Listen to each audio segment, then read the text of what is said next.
e mua mātou si le vi inga ma whai whaatai o tātou tapau le langi.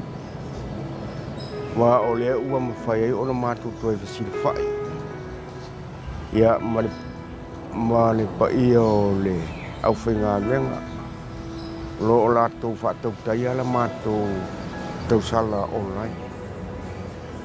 Ia mātou te whaatulo fo le pai ma le mamalu maununga o sio mātou whioanga. A wale fio le whaare fio li ile maupuma le ngata iala. E whapela ua na foa, ia le whauma tupuanai ma le mamalu o le nofo i tuainga ia sa le pua. Mātou te whaatulo fo i le nofo tāpuai. Pa ia le au whaingalu anga tofi le tua. O lo whaafale le malu, whaafale tu ia. Le a fio anga. A wale taus, a suasuina o se manuia. Awa e a fio anga nei. A le so, mātou whaia le nei live mo tu atu lunga o le tātou penga te whailangi. Wa'u o le Taitaifono o le Ekalesia Katoliko i Vailele. O lea ua maea o na tāpena whawhino toanga tūlanga uma o mata whale fia o le nei Ekalesia.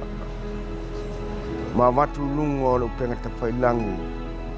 Ia whaafufonga ma ia sila uma iai. Ia inga o lo ta ape i tue fia o Samoa. Ma le lalulangi atoa.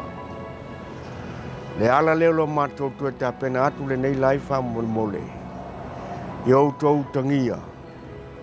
O le aso mua o September. O le wha moe leo le nei Ekalesia Katoliko. A lewa mātou whaatala uratu a whai o lalo tau whaai. Tau te awai ia o le taimile nei. E wha awala i o tau ainga mamta whale i o le Ekalesia wa uma o le whaate sila ma tu watu lunga. Lātou whaasaralaunga. E tau te sila ma whaafonga iai. Ia a whai fo i e le maua. Ia ona tu sao mai a lea o loutou au foai. O loutou au mafola. I lunga o le. O penga ta whailangi. Ia mātou te iloa atua i nei. Loutou au foai ma loutou au mafola. Ia mātou te tonu e lea tua tai kumau sa mātou whamtalanga. O leo wa whaafonga iowa. Se mātou whaatala ula ma so mātou whaatangisi o loutou au whaai. A o le tala lama na tusi.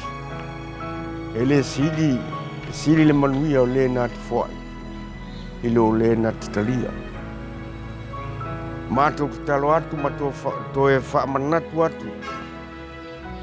La mātou tausala online. A wale tāpena ina o le ngā luenga, o le maota o le tiakono, ua leno foia, ua tūru fia. E ala leo le mātu te talo atu, a whai ua lea ua o tōu maua mai la mātu whaasala launga. Alofonia o le taimi ane tāpena mai e ilo tōu au whai. Ia e o atu le aso mua o September. E ua whapena o lo mātu mau atu nei. Ia ala mātou tala le mananganga whalalo. Ia manu ia tele lava. Le loutou a whio ai. Ia i nātu nuu o loutou a mawai. Ia pa ifo, pa iane, pa iai. A olofa o le tua. Ia atu tou. O tou ta ape atu i tue fio le lalulangi. E whapele ia samo nei. Ia e whape foi maualo o mātou tangata e soifua maloroina ono o Iesu Keriso o tātou matasili. Ia la mātou tala le male nganga tōmu whaaloalo.